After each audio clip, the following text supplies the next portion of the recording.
Rebonjour, j'espère que vous avez le temps de prendre votre petit café, la pause technique et tout ça pendant ces 10-15 minutes de pause.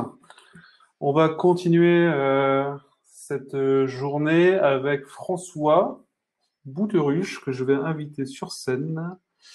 François, tu es là. Euh, voilà. Qui travaille chez AWS, qui va nous parler de bonnes pratiques dans le monde du serverless. Le temps qu'il arrive. Et voilà François, ça va? Bonjour Emmanuel, ça va et toi? Nickel. Je vais te laisser la main. N'hésite pas à partager ton écran aussi, voir si tout fonctionne. On n'a pas vérifié ça tout à l'heure. Alors, hop là.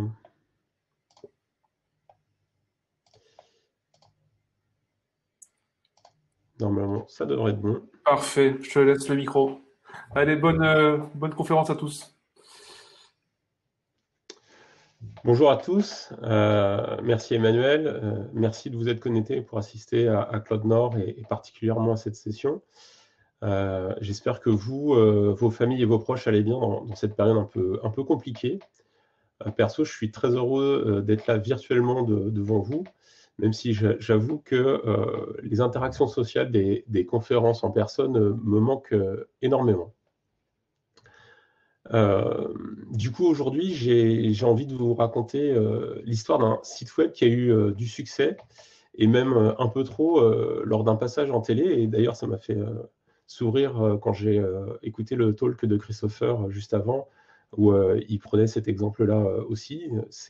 C'est des sujets qu'on a tous à un moment ou à un autre rencontrés avec des clients sur ce sujet de « Ah, je suis passé en télé et je suis tombé ». Et donc là, dans mon exemple, malgré un trafic qui était réparti par un load balancer sur 3 serveurs web, et bien, le site est tombé.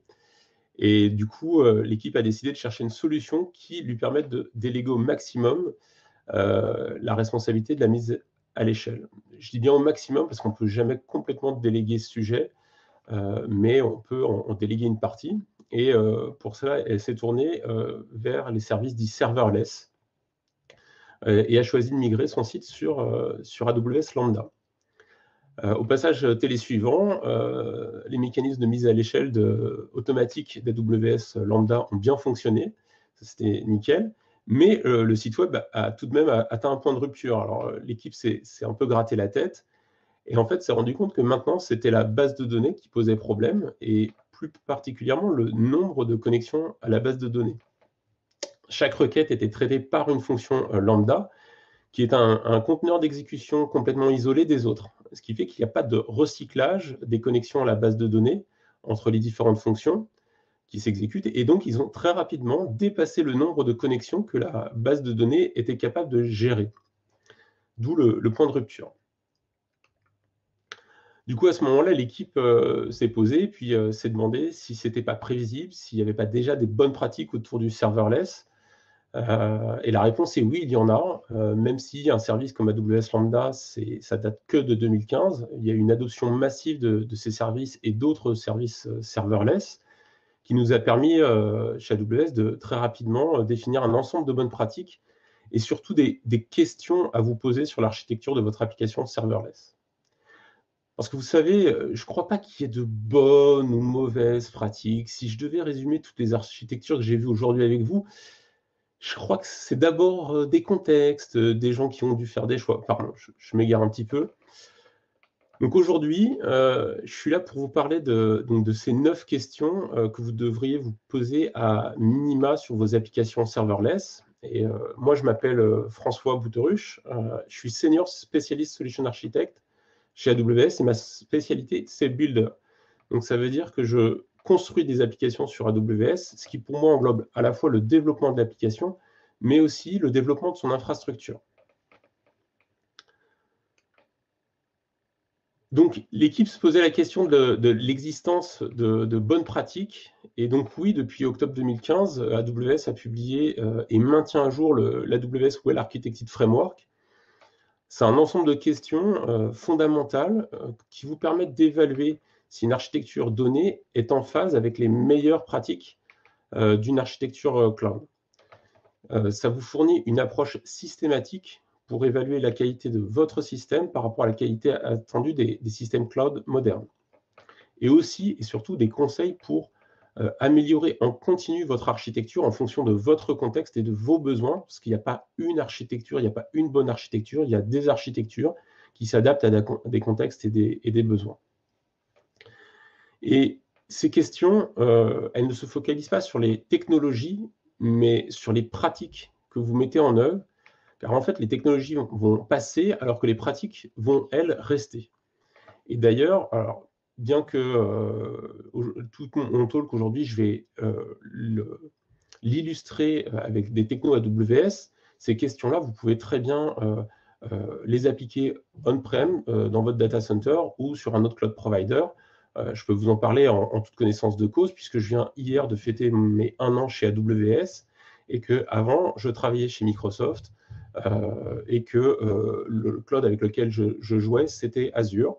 Donc aujourd'hui, j'ai une compétence sur Azure, j'ai une compétence sur AWS, et je peux vous dire que les questions que je vais vous présenter aujourd'hui, elles s'appliquent à n'importe quel cloud provider ou à n'importe quel data center on-premise. Donc si je reviens sur ces questions, elles sont organisées en 5 grands piliers. Le premier, c'est l'excellence opérationnelle, qui se focalise sur l'exécution et la supervision de votre système pour délivrer la valeur métier et améliorer vos processus en continu. Donc ça, c'est le premier objectif. Le deuxième pilier, c'est la sécurité de votre système. Et ce pilier, bien évidemment, se focalise plus particulièrement sur la protection des informations, des données et la protection du système contre les attaques. Le troisième pilier du Well Architected Framework, c'est la fiabilité, comme Christopher en a longuement parlé dans le talk précédent, qui se focalise sur le fait de garantir que le système s'exécute comme attendu et de manière consistante et constante. Le quatrième, c'est l'efficacité des performances, qui ne se focalise pas forcément sur la performance pure, mais surtout sur l'utilisation efficace des ressources informatiques pour atteindre la performance nécessaire à votre application. Et le dernier pilier, c'est l'optimisation des coûts. Et là, on va chercher, on est dans le cloud, on va chercher à éliminer tous les coûts inutiles pour avoir la facture la plus petite possible. Donc ça, c'était en 2015. Et en 2017, on a publié une spécialisation du Well Architected Framework spécialisée sur les applications serverless. Donc c'est une focalisation des 5 piliers que je viens d'évoquer sur des spécificités des applications serverless. Ce qui veut dire que pour votre application serverless, vous pouvez appliquer toutes les questions du Well Architected Framework, mais s'il y en a quelques-unes que vous devez absolument regarder, c'est celles qui sont dans cette focalisation. Je voudrais revenir donc, sur la définition donc, de cette notion de serverless, parce que vous allez sûrement en entendre autant de définitions que de personnes qui en parlent. Alors moi, je vais vous poser la définition excusez-moi, d'AWS. Comme ça, dans le reste du talk, vous savez ce que j'entends par serverless. Chez nous, le serverless, ça correspond surtout à un modèle opérationnel. Et pour qu'un service soit considéré comme serverless, il doit répondre à 4 points fondamentaux.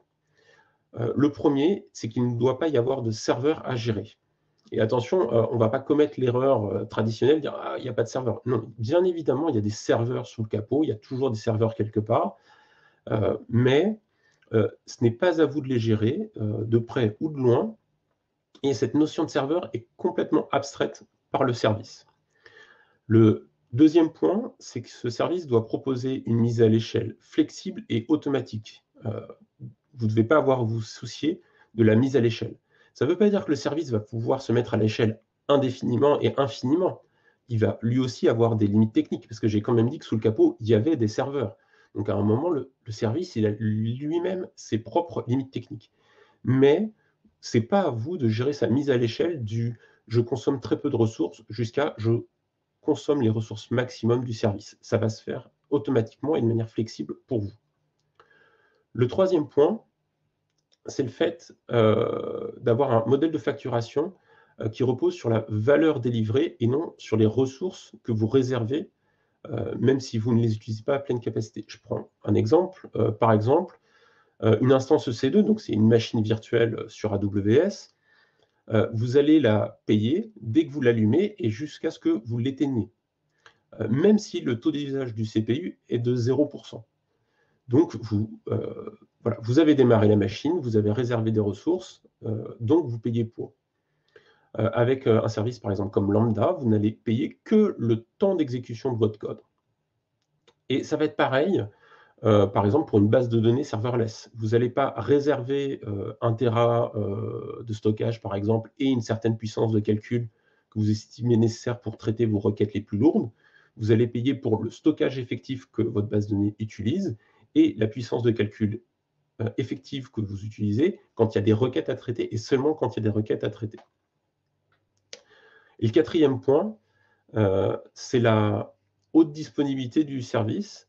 La haute disponibilité, elle doit être intégrée au service. Vous n'avez pas, s'il y a un data center qui tombe, vous n'avez pas, vous, à devoir réfléchir à comment on gère la haute disponibilité du service. Ça doit être complètement intégré dans le service. Donc voilà ce qu'on entend par serverless. Et du coup, une application serverless, c'est une application qui repose entièrement ou principalement sur des services qui répondent à ces 4 points fondamentaux. Et avant d'aller plus dans une notion d'architecture et voir les 9 questions dont j'ai envie de vous parler, je veux un peu casser une idée reçue. Souvent, on se dit « ouais, le serverless, c'est adopté aux États-Unis, c'est un truc pour les startups américaines ». Non, ce n'est pas vrai. Comme je vous le disais, c'est massivement adopté, et aussi en France par des clients français, qui soient des startups comme des entreprises bien établies. Donc là, j'ai 8 exemples, Avitesti, Engie, Aramisauto, AXA, bon, je ne vais pas tous vous les faire. Vous voyez qu'on a des entreprises diverses et variées. Ce sont des entreprises françaises et elles utilisent des services serverless dans leur système. Donc ça, c'est pour casser un peu et couper court à cette vision de c'est pour les autres. Et donc je vais revenir maintenant sur le site web dont je vous parlais en intro. On va regarder avec les 9 questions de ce Well Architected Framework pour les applications serverless, comment on peut améliorer notre application et garantir son bon fonctionnement. Donc, comme je vous le disais, l'équipe a migré sur une architecture serverless. Le front, c'est une single page application qui fait des requêtes à une API REST. Cette API REST, elle est exposée par un service serverless dédié à cet effet. Chez nous, ça s'appelle Amazon API Gateway.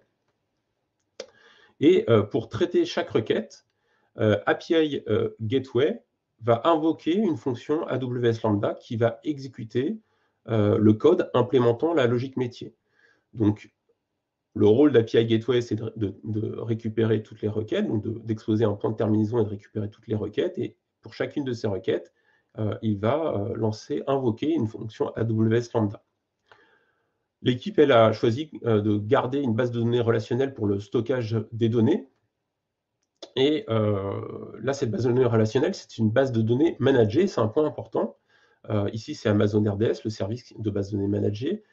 Donc, un service de données managé, ça signifie que la maintenance et la mise à jour de la base de données, elle est opérée par AWS, c'est de notre responsabilité. Par contre, la mise à l'échelle, par exemple, c'est encore de la responsabilité de l'équipe. Donc, typiquement, le nombre de connexions que la base de données va pouvoir prendre en charge, eh bien, ça va être de la responsabilité de l'équipe de dimensionner correctement la base de données pour le nombre de connexions qu'ils veulent gérer. Et donc, cette base de données, elle est déployée dans un sous-réseau privé du VPC. Donc, VPC, c'est pour Virtual Private Cloud.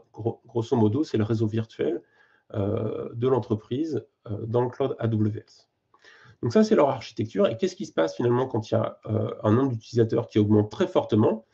Eh bien, API Gateway va se mettre à l'échelle automatiquement, dans la limite de ses propres capacités, comme je le disais tout à l'heure, hein, parce que même si on abstrait la notion de serveur, sous le capot, à un moment, il y a bien des serveurs.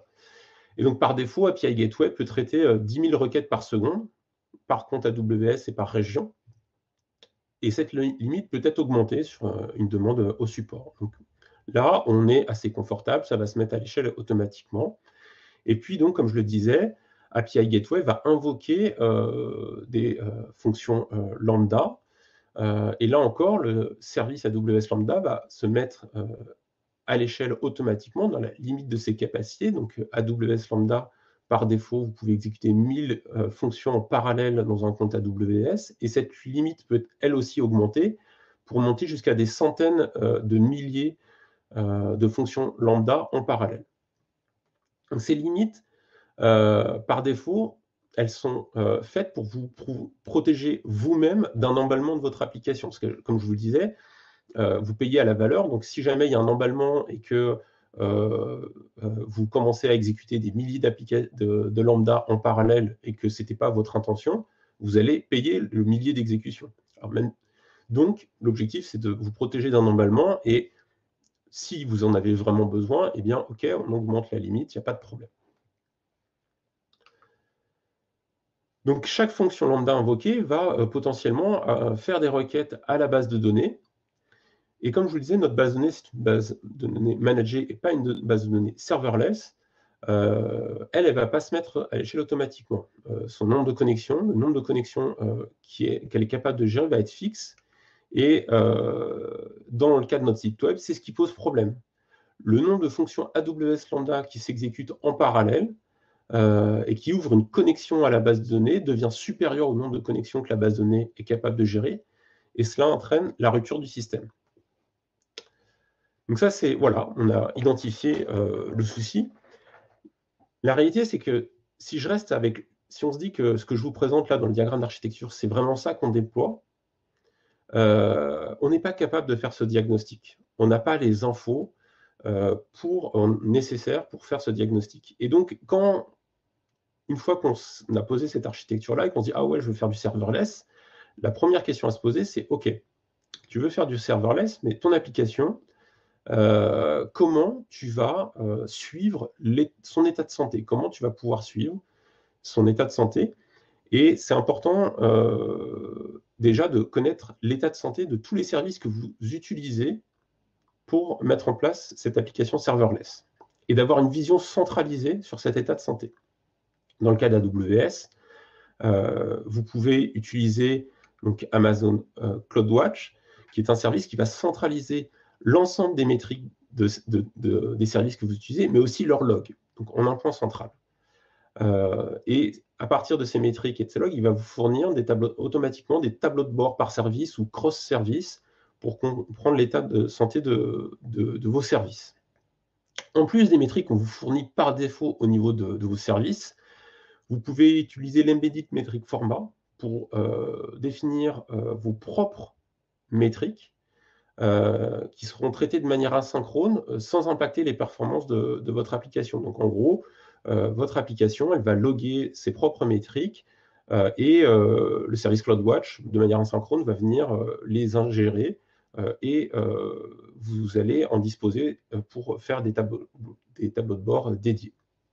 Donc ces métriques, ça peut être des métriques métiers. Par exemple, si votre site web, c'est un site web où vous pouvez passer des commandes, eh bien, vous allez pouvoir définir une métrique sur le nombre de commandes passées et vous allez voir cette métrique évoluer en temps réel. Ça peut être des métriques d'expérience utilisateur, par exemple comme la latence perçue par l'utilisateur final dans l'application.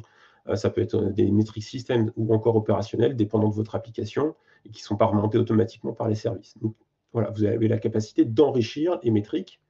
Et à partir de ces métriques, vous allez pouvoir définir des alarmes. Et ces alarmes, elles peuvent être individuelles. C'est voilà, dès qu'on a une métrique qui est en dessous d'un certain seuil, eh bien, on déclenche l'alarme. Ou ça peut être des métriques agrégées. Au niveau d'un service, on va attendre d'avoir un certain nombre de métriques qui ne nous satisfont pas pour déclencher l'alarme. Le service aussi va vous permettre de rechercher dans vos logs pour analyser ce qui se passe au niveau de vos services et l'état de santé de vos services. Donc ça, c'est extrêmement important de centraliser vos métriques et vos logs pour avoir une vision d'ensemble. Et ça peut être rendu d'autant plus compliqué dans une architecture serverless quand on utilise de multiples services pour la mettre en œuvre. Donc, important de bien traiter ce point-là. Mais en fait, souvent, donc ça, ce service-là, ça ne va pas être suffisant pour comprendre l'origine d'un problème qui vient d'un problème applicatif, donc qui vient d'un problème du comportement à l'intérieur de votre application. Et c'est là où une bonne pratique, c'est d'utiliser du traçage distribué, comme avec un service comme X-Ray, mais il y a d'autres services et d'autres solutions qui permettent de faire ça. Mais d'utiliser du traçage distribué qui va permettre de suivre votre requête de son entrée dans votre application et dans votre architecture serverless, donc ici au niveau d'API Gateway, et à travers les différents services que votre requête va traverser. Donc, ma requête, elle arrive au niveau d'API Gateway. API Gateway va invoquer une fonction lambda qui va traiter cette requête et exécuter la logique métier. Et pendant l'exécution de la lambda, je sais exactement à quelle requête cette lambda est en train de traiter. Et ça me permet de tracer, et donc s'il y a des requêtes aussi qui sont faites vis-à-vis de la base de données, je sais que cette requête sur la base de données a été faite dans le cadre du traitement de cette requête. Et ça me permet vraiment de tracer ma requête de bout en bout et de savoir comment mon application se comporte vis-à-vis de cette requête. Donc ça, c'est extrêmement important parce que ça me permet d'aller plus loin que juste regarder l'état de santé des services sous-jacents. Donc une fois qu'on a une bonne compréhension de l'état de santé de notre application et qu'on est capable d'identifier d'où viennent les problèmes, on va pouvoir travailler, et ça c'est la question suivante à se poser, c'est comment on régule le volume de requêtes entrantes et en bout de chaîne, dans notre cas, le nombre de connexions à notre base de données. La première étape, c'est de réguler le nombre de requêtes entrantes au niveau de notre API. C'est d'autant plus important si notre API, c'est une API publique, où au-delà d'une augmentation du trafic légitime, on peut faire face à une utilisation non prévue et indue de notre API. C'est aussi utile en interne, par exemple, quand on a une architecture de microservices et que les consommateurs de l'API, ce sont d'autres équipes de l'organisation, voire même des partenaires externes. Ça peut être utile de mettre ça en place. Et ce qu'on va faire, c'est qu'on va positionner du throttling, donc étranglement en français, donc c'est pour ça que je n'ai pas trouvé de bonne traduction, je suis resté avec le terme anglais. Donc, on va mettre en place du throttling au niveau de notre API. Donc, par exemple, ce qui est intéressant avec un service comme API Gateway, c'est que configurer le throttling, ça fait partie intégrante du service. Donc, vous n'avez pas à mettre en place une solution pour gérer votre throttling. Vous avez juste à configurer le service pour le mettre en œuvre.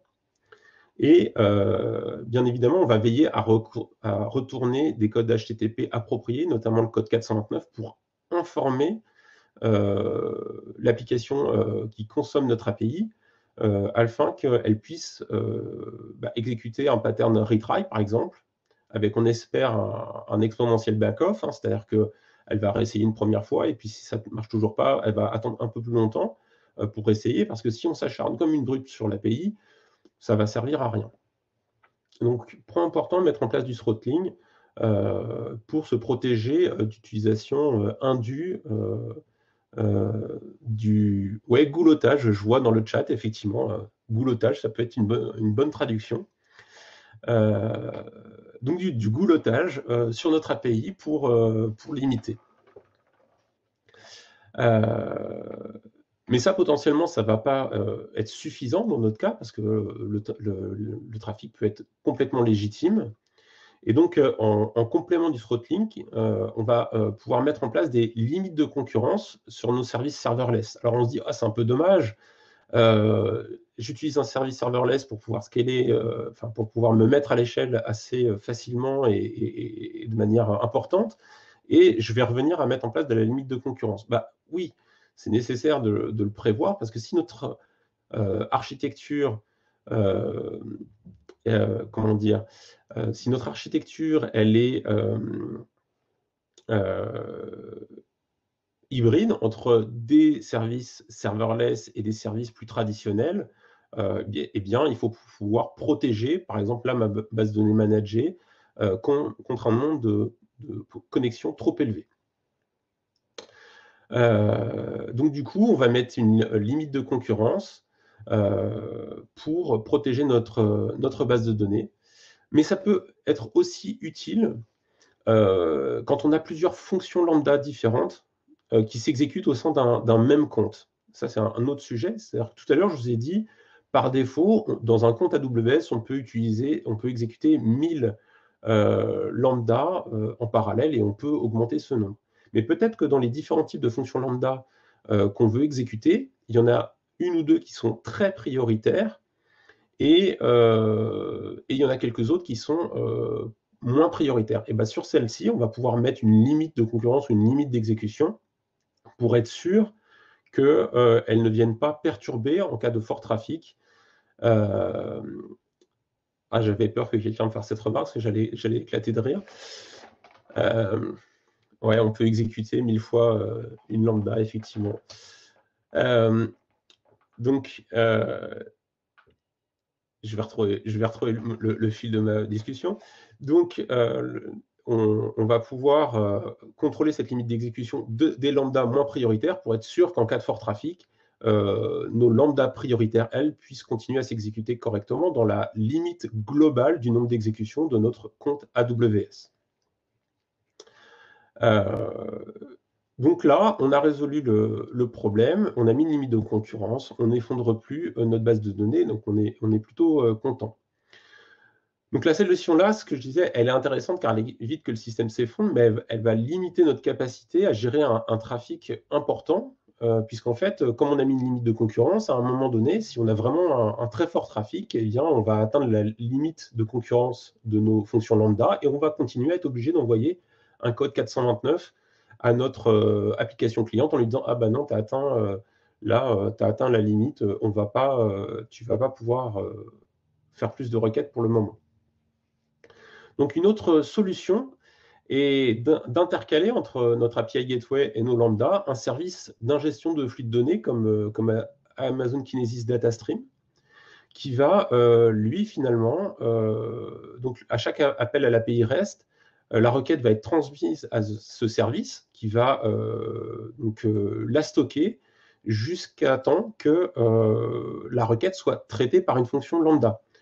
Donc, du point de vue du producteur, c'est-à-dire de l'application cliente, c'est cool, ça permet d'accéder à un trafic bien plus élevé, il va faire sa requête, il va obtenir une validation directe, et ça évite, de l'autre côté, de faire tomber le système en aval, donc de faire tomber la base de données. Bien évidemment, là, par rapport à ce que je viens de dire, ça veut dire que ça va nécessiter la mise en place d'un mécanisme de gestion de l'asynchronisme en fonction du type de requête qu'on a à traiter. Puisque, par exemple, on a peut-être envoyé une requête pour lancer une commande, et on a envie de savoir si notre commande elle est bien passée ou pas. Donc, il va falloir mettre en place un mécanisme de gestion de cet asynchronisme entre le moment où je fais ma requête et le moment où la requête elle va être vraiment traitée. Et donc, cette mise en place d'un mécanisme de gestion de l'asynchronisme en fonction du type de requête à traiter, bah, c'est une autre bonne pratique pour gérer la résilience de notre application, donc sujet que Christopher a évoqué longuement dans son talk. Et donc la mise en place d'appels asynchrones et d'événements, c'est un point essentiel.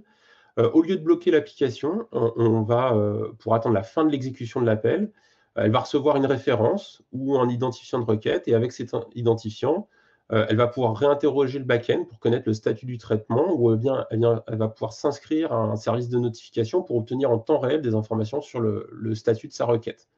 Mais elle ne va plus être en attente active, elle va pouvoir attendre qu'on lui notifie le statut. Et donc, bien sûr, ça veut dire aussi que l'application cliente, ça devient un élément clé du système. On peut la rendre plus robuste en implémentant des mécanismes de retry, en implémentant des mécanismes de cache. Voilà, si à un moment, je ne peux pas avoir la dernière donnée fraîche parce que le back-end ne me répond plus, je peux peut-être continuer à travailler un certain temps avec les données que j'ai en cache côté client. Pareil, l'application cliente, elle peut avoir une intelligence sur le fait de décider d'annuler une requête si elle ne l'a pas reçue dans un temps acceptable, que ce soit dû à une anomalie, à un problème réseau ou quoi que ce soit d'autre. Typiquement, sur des services comme API Gateway, on a des timeouts aussi sur Lambda. C'est si la requête prend plus de temps à être traitée par la fonction Lambda, eh bien, le système va automatiquement arrêter la requête. Et donc, du coup, si vous connaissez votre timeout, ce n'est pas la peine de laisser l'application cliente attendre plus longtemps que le timeout côté back-end. Ça ne sert à rien. Et donc, dans un cas où vous avez réellement besoin de requêtes asynchrones, donc vérifiez bien au minimum le temps total d'exécution et le fait qu'il ne dépasse pas le timeout. De même manière, si vous devez exécuter des transactions métiers à travers différents services, utilisez plutôt un service dédié qui va gérer l'état de vos transactions et la gestion des erreurs, comme un service type Step Function, AWS Step Function, plutôt que d'implémenter toutes ces logiques d'état métier, de cette machine à état dans votre application client, parce que si jamais vous avez un problème dans l'application cliente, vous aurez un problème dans la récupération de l'état. Alors, j'ai une petite question sur la question naïve. Si on souhaite passer sur autre chose qu'AWS, est-ce que ça nécessite de réécrire beaucoup de code ou pas? C'est souvent une question qu'on a avec le serverless. Moi, je suis développeur .NET, donc je vais répondre très clairement à cette question sur .NET. Je sais que c'est la même chose pour Java. Aujourd'hui, par exemple, avec Lambda, vous pouvez développer une application ASP.NET Core, Web API, donc modèle ASP.NET Core. C'est une exécution que vous exécutez en local sur votre machine ou sur un serveur traditionnel derrière 2IS. Et derrière, vous rajoutez juste une classe dans votre code, c'est-à-dire que vous ne modifiez pas le code, vous rajoutez juste une classe qui va rajouter une couche dans le middleware ASP.NET. Et en fait, ça va permettre à Lambda de venir appeler donc le point d'entrée de cette classe et s'intégrer et intégrer la requête qui vient d'API Gateway dans le middleware .NET Core. Et donc, en fait, vous n'avez pas modifié votre application, vous n'avez pas modifié une seule ligne de code, vous avez rajouté une classe. C'est différent, vous n'avez pas modifié du code, donc vous avez une classe en plus que vous utilisez quand vous déployez votre Web API sur Lambda. Et c'est pareil, par exemple, pour Spring Boot, on a le même mécanisme où vous pouvez faire une injection comme ça.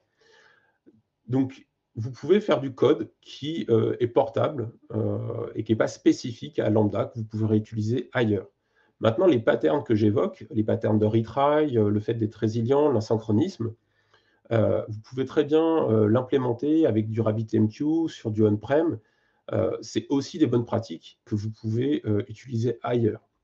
Donc, toute cette gestion d'événementiel et d'asynchronisme, vous pouvez la mettre en place ailleurs. Donc, je vais continuer. Point important, donc, on a mis en place des mécanismes de retry. Il y a un moment où le retry, il faut arrêter de s'acharner, même avec du exponential back-off. Il faut se dire, OK, j'ai un vrai problème pour traiter cette requête. Là, je ne peux pas la traiter maintenant. Et je vais la mettre dans une date letter queue. Donc, encore une fois, je m'excuse pour l'anglicisme. J'ai cherché, mais je n'ai pas trouvé de traduction satisfaisante en français. Enfin, c'est une lettre morte, hein, c'est une queue de lettres mortes. Si on fait une traduction littérale. Et donc, l'idée, c'est vraiment, je dis, là, je la mets dans cette queue, cette requête, et je vais y revenir plus tard quand le système aura récupéré, que je pourrai la traiter, voire même, je vais investiguer dessus pourquoi cette requête particulièrement, je ne peux pas la traiter. Mais surtout, je la mets dans une queue parce que je ne veux pas perdre la donnée potentiellement. C'est une commande client, par exemple, et je n'ai pas envie de perdre la commande client. Je veux comprendre et je veux pouvoir la retraiter après. Pour les transactions métiers, par exemple, le rollback de la transaction peut être géré par une machine à état, nous dans le cas dans Step Function, mais dans tout autre mécanisme de machine à état. Donc la question suivante, c'est de savoir comment sont optimisées les performances de votre application. Donc comme je le disais, hein, ce n'est pas du point de vue performance pure, mais c'est plutôt du bon usage de la ressource par rapport au coût et à l'objectif qu'on recherche. Par exemple, pour Lambda, vous pouvez tester les paramètres de mémoire.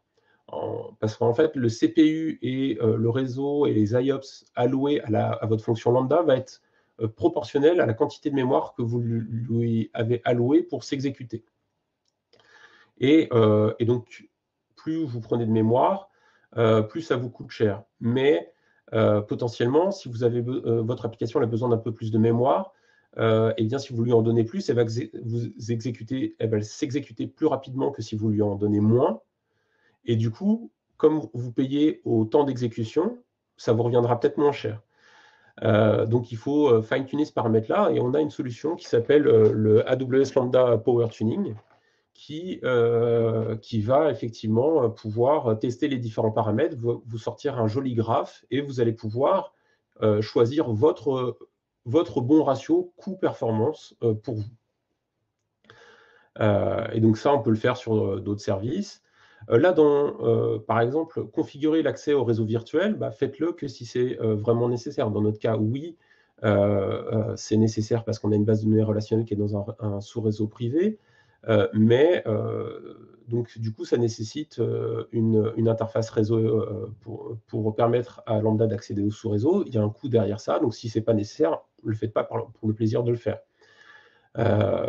Pareil, au niveau de l'optimisation des performances sur API Gateway, il y a différents types de points de terminaison. Vous avez les points de terminaison qu'on appelle at the edge, donc qui sont au niveau des points de présence, ce qui fait que quand vos utilisateurs sont dispersés géographiquement, ça peut être sympa pour leur donner une meilleure expérience utilisateur, puisque sa requête va être routée vers le point de présence le plus proche de lui, et ensuite va transiter via le réseau AWS, donc ce qui va potentiellement lui donner va permettre d'avoir une meilleure connexion réseau. Ça, c'est sympa si vous savez que vos utilisateurs sont fortement distribués géographiquement par rapport à votre région de déploiement.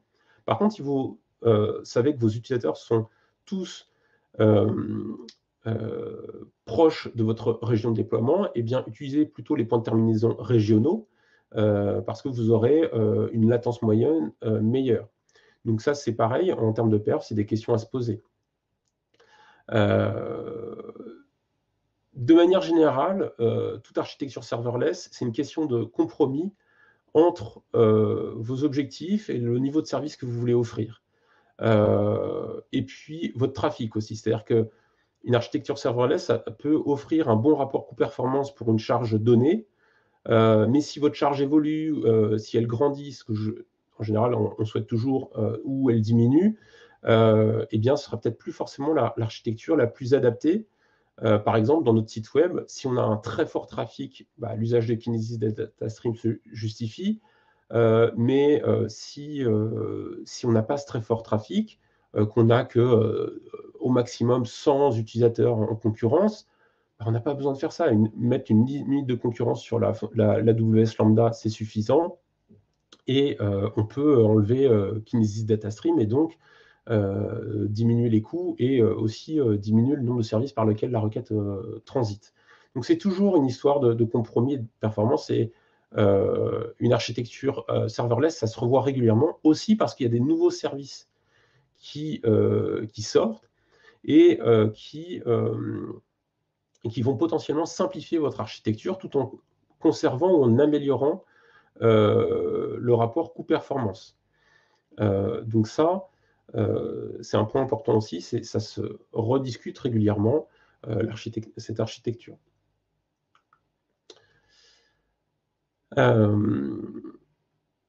Maintenant, la question suivante, c'est comment les accès à votre API sont contrôlés. Et donc là, on passe plus sur des dynamiques de sécurité.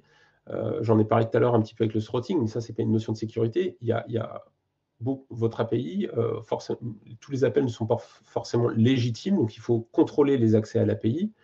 Un des moyens nécessaires, mais certainement pas suffisant pour se protéger, c'est de mettre en place un mécanisme d'authentification et d'autorisation pour contrôler les accès à vos API. Donc, vous avez plein de mécanismes pour ça. Sur API Gateway, vous avez différents modes d'intégration. Si vous avez déjà votre propre fournisseur d'identité, eh bien, vous pouvez vous intégrer avec.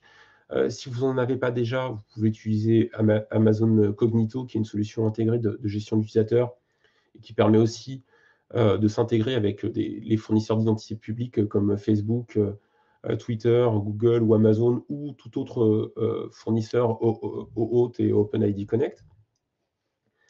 Et donc, en complément de ce mécanisme d'authentification et d'autorisation, vous pouvez aussi définir des politiques d'accès aux ressources pour restreindre l'accès en fonction d'une plage d'adresse IP, d'un bloc CIDR, dans le cas d'Amazon, d'un VPC, c'est-à-dire que vous voulez accepter des requêtes qui ne viennent que de ce réseau virtuel ou d'un groupe d'utilisateurs spécifiques. Donc, vous avez un certain nombre de règles comme ça que vous pouvez configurer en plus des mécanismes d'authentification. Au-delà du contrôle d'accès à votre API, il faut vous poser la question de comment le périmètre de sécurité, notamment comment vous le protégez, notamment l'accès aux services que vous utilisez, à l'infrastructure que vous utilisez et aux données qu'il y a dans votre service.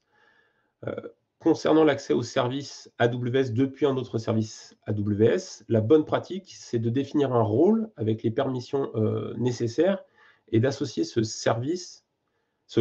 rôle au service qui va effectuer l'appel. Donc, le service, il va porter lui-même un rôle qui lui donne des permissions pour effectuer des requêtes vers un autre service. Donc, c'est la même pratique qu'on applique, par exemple, sur Lambda.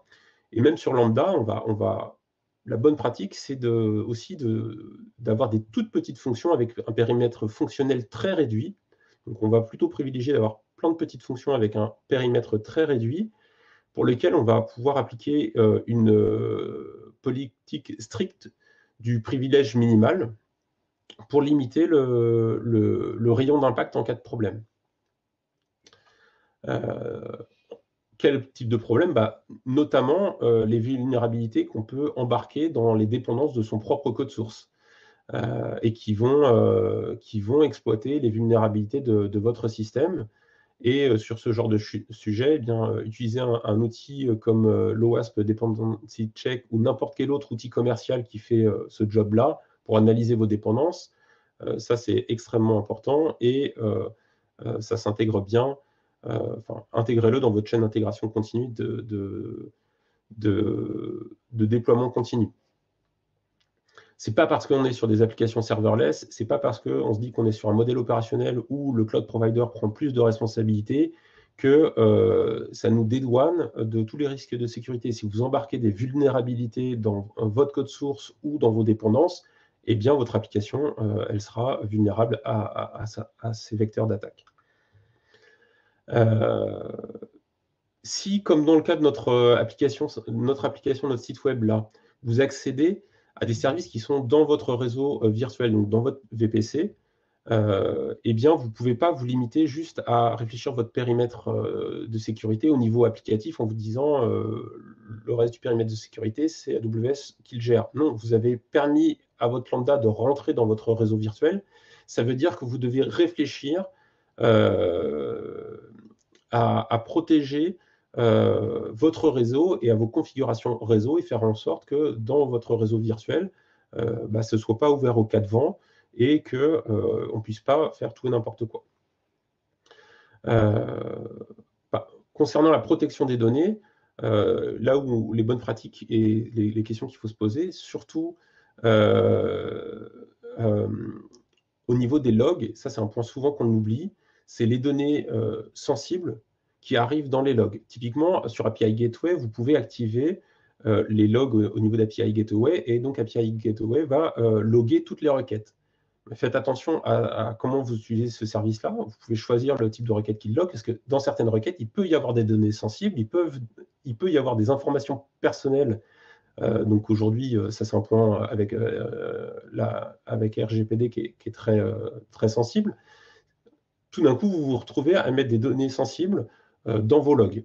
Donc ça, faites très attention à ça. Vous devez réfléchir à ce que vous mettez dans vos logs. Et de manière générale, toutes les données sensibles devraient être chiffrées tout au long du parcours dans votre système.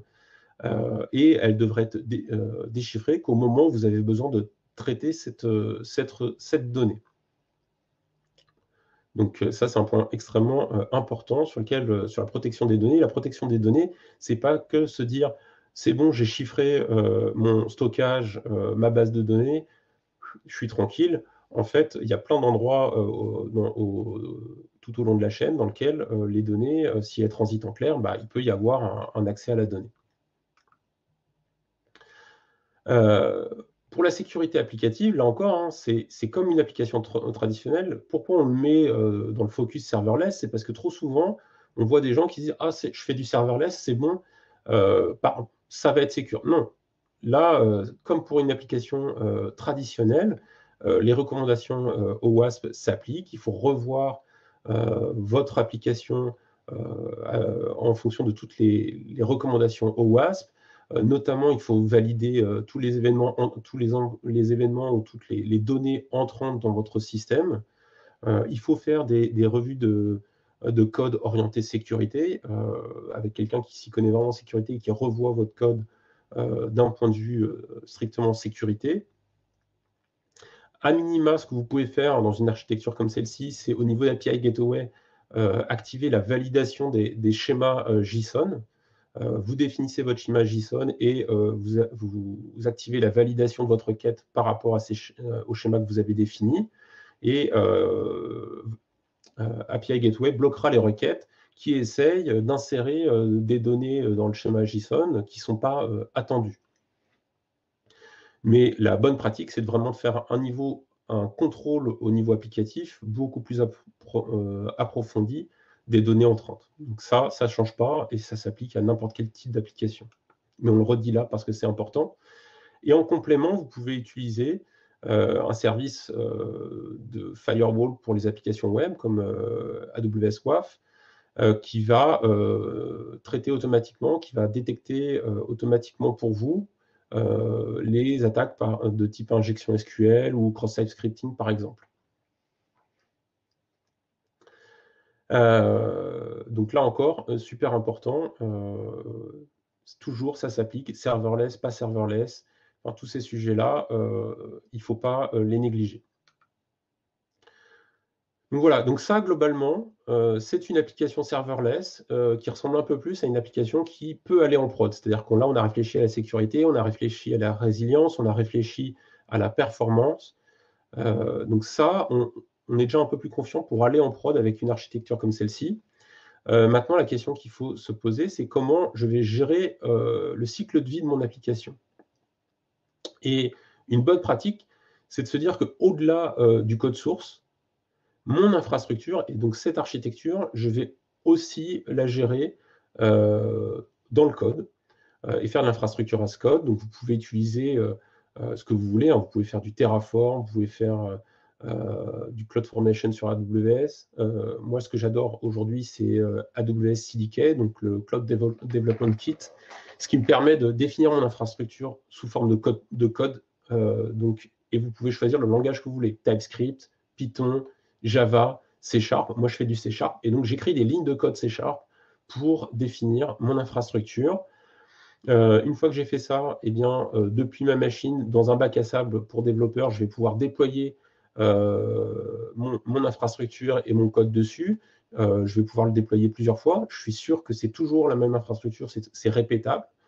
Et une fois que je suis content, eh bien, je vais versionner le code de mon infrastructure, et à chaque fois que je vais faire une modification de mon infrastructure, eh bien, je vais versionner cette modification-là. Donc aujourd'hui, la tendance générale, c'est de mettre ça dans un repo Git, quel que soit le repo Git que vous utilisez, GitHub, GitLab, Azure DevOps. Nous, on a code commit. Faites ce que vous voulez. L'essentiel, c'est de versionner le code de votre infrastructure, qu'il soit en YAML, qu'il soit en code source. Faites-le. Et ça va vous permettre ensuite, à chaque fois qu'il va y avoir une modification du code de cette infrastructure, eh bien dans votre chaîne d'intégration continue et de déploiement continu, vous allez pouvoir du coup recompiler, dans mon cas avec CDK, c'est recompiler, faire des tests d'intégration et déployer l'infrastructure dans des environnements différents, dev, staging, prod par exemple. Vous pouvez en mettre autant que vous voulez. Mais ce qui est important, c'est que vous savez que c'est cohérent et que c'est répétable. Je me dépêche, je pense que je suis en train peut-être de déborder un petit peu. Ouais, je suis même en train de déborder, je pense. Donc, je me dépêche de conclure. Voilà, donc là, j'ai déployé. La dernière question que je veux qu'il faut se poser, c'est la 9e question, c'est les coûts. La première étape dans l'optimisation des coûts, c'est d'avoir répondu à la question sur l'efficience des performances de votre application. Donc, c'était la question précédente. Enfin, il y a quelques questions. Et ensuite, il y a des petits sujets que les gens oublient souvent. C'est faire attention à l'ingestion de vos logs, définir une période de rétention de vos logs. Vos logs, c'est du stockage. Du stockage, vous allez le payer. Est-ce que vous avez besoin de garder 10 mois de logs? Peut-être que vous avez besoin de garder 10-12 mois de logs, mais est-ce que c'est pour ça pour tous les logs? Donc ça, c'est des coûts qu'on peut facilement réduire. Et puis éventuellement, on peut les changer de classe de stockage. Peut-être que les logs des 5 derniers jours, vous voulez les avoir en instantané. Peut-être les logs d'il y a 12 mois, vous en avez peut-être juste besoin en cas d'audit ou ce genre de choses, et vous pouvez les ressortir dans un archivage un peu plus lent. Ensuite, par exemple, sur des fonctions, un service comme Lambda, si votre fonction Lambda elle n'embarque pas de logique métier, bah, préférez l'intégration directe. Typiquement, si finalement ce que je vais faire, c'est que les données qu'il y a dans ma requête qui arrivent dans l'API Gateway, je veux les stocker directement. Peut-être que finalement, un Kinesis Data Stream qui stream les données directement dans un service de stockage, eh bien, c'est peut-être suffisant et je peux peut-être enlever ma lambda, par exemple. Et donc, je réduis encore mes coûts. Donc, toujours se poser la question, OK, j'ai une belle archi, mais est-ce que j'ai vraiment besoin de ce service-là pour atteindre les performances que je veux? Optimiser votre code. Ça a déjà été évoqué pendant la keynote. Ça a déjà été, je crois que Christopher en a parlé un petit peu aussi. Optimiser votre code. Oui, c'est green, mais oui aussi, ça va vous permettre de réduire votre facture. Donc, peut-être que vous n'êtes pas sensible à l'aspect green de la discussion, vous êtes peut-être plus sensible à l'aspect ça réduit votre facture. Donc, optimisez votre code source. Et enfin, sur vos coûts, construisez des dashboards, parce que on a tous les outils pour. Construisez des dashboards qui permettent de suivre l'évolution du coût de votre application et être capable de dire, mon application, quand il y a 10 utilisateurs, ça me coûte tant, ça me coûte tant à la requête. C'est aujourd'hui, avec des applications serverless, c'est possible de dire, ça me coûte tant à la requête. Donc voilà, je m'excuse, j'ai un peu débordé. Je voulais vous remettre ces 9 questions voilà, dans un tableau en fonction des piliers qu'elles adressent, en fonction des points clés par rapport à ces questions-là. Alors, et ce petit slide et ce QR code, parce qu'on recrute sur Lille. Donc, s'il y a des gens qui veulent rejoindre AWS, on a un site à Lille et on a des jobs ouverts sur Lille. Donc, ça, on m'a demandé de faire un peu de promo pour les jobs ouverts sur Lille. Avec le micro, ça va aller mieux. Merci François pour cette presse. Il y a 2-3 questions, parce qu'il reste 3 minutes avant la prochaine conf. On va essayer d'aller vite. Tu as parlé d'IPv4, Okay. Quid de IPv6 sur Lambda? Une question. Apparemment, il avait en tête que c'était pas encore disponible il y a quelques temps. Il vient un peu aux nouvelles. Oui, alors je suis resté sur la même info que toi, je suis pas à jour sur le sujet, donc je préfère pas dire de bêtises ou de dire ça va arriver, ça va pas arriver. Là, je t'avoue que je suis resté au même niveau que toi. J'ai pas l'info. Pas de souci. Je préfère être honnête. Une question de Jean-Pierre. Comment faire payer les accès à mon API? Alors ça va être à vous de mettre en place ce genre de mécanisme. Par contre, par exemple, sur une API Gateway, mais je connais d'autres services, hein, vous avez Azure API Management, c'est la même chose. Vous avez des notions de clés d'API que vous allez pouvoir définir et fournir à vos clients. Et vous allez pouvoir derrière faire de l'analyse de données par rapport à quelle clé d'API a fait quelle requête et pouvoir dire, bah, OK, ce client-là, il a fait 1 millier de requêtes dans le mois, 10 milliers, 100 000, et ça coûte tant à la requête. Et ça, par contre, ça va être à vous de définir le prix de votre requête, certainement en parallèle des dashboards là, que j'évoquais, des tableaux de bord du suivi de votre coût. Voilà, si vous avez les tableaux de bord de suivi de votre coût, vous êtes capable de dire une requête, ça me coûte tant. Et donc derrière, si vous êtes capable de dire bah, cet utilisateur-là, il a fait 100 000 Et requêtes, vous dernière êtes capable de le question refacturer. d'Olivier également, suite à une autre question qu'il avait posée en live concernant le développement des fonctions en .NET Core, par exemple. Il dit, donc si je généralise, on peut développer en mode classique, serveur, puis adapter avec une classe qui va bien pour déployer sur AWS. Et donc, au pire, après, on peut migrer facilement sur Azure ou même on-premise. Donc, Ouais, je confirme. Alors ça, je le confirme pour .NET et Java. J'avoue que faisant moins de Python et de TypeScript, j'ai pas été regarder si c'était possible en Python et TypeScript, mais je le confirme pour .NET et Java, c'est ça tout à fait marche. possible. Merci Je me suis amusé à le François. faire. N'hésitez pas, je pense que François va peut-être rester dans les parages. Si vous avez des questions et tout ça, Tout n'hésitez à fait. pas à aller lui parler. Merci encore François d'être venu. Et je vais De rien. arrêter ce live pour commencer le suivant tout de suite pratiquement. Merci à tous et bonne continuation aujourd'hui. Au revoir.